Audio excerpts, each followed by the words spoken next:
سلام علیکم مشاهدینان عزیز. امروز ما در چقالیق گوییم یا که اسپینه گوییم، من اینجا سری اسپینه بالای چقالیق ما قرار داریم با یک گروه همسینفانو یارو برادرها.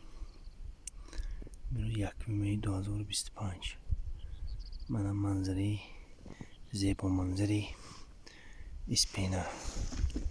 من شخصونی که اسپینه رو ندیدن من از نمور با دقت تماشا کنه. این للمی اسپینه پایینش تفره و چند صد گکتر.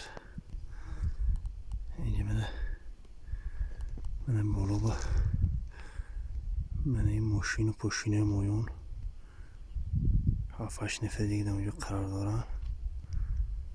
من اینجا اسپینه من برش تگوبی ریوت جوی آهو و گشتی جوهو بوله هم همون شخو هم برف شخو با آهو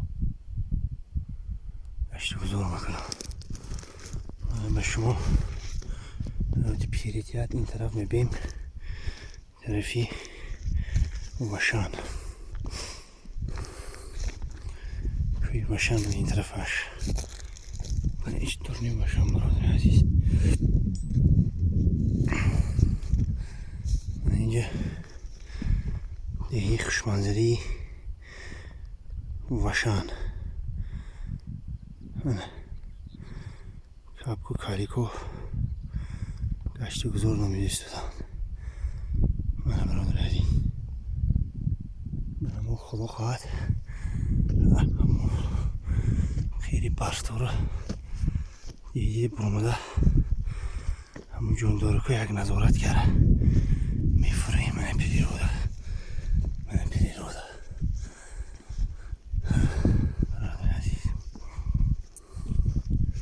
نفهمیدم هم نویدو ندیدم هم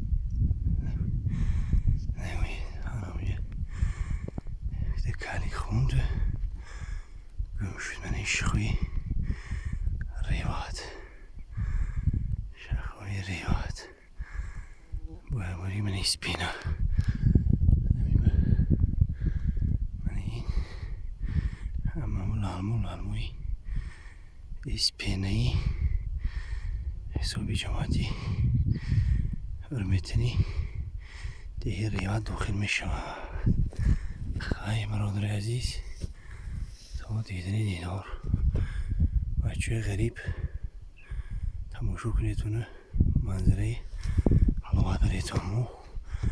امروز میافت که اومدگی من این یک شب خوب رفتیم روزی من این دویم روز شده ایستاده است.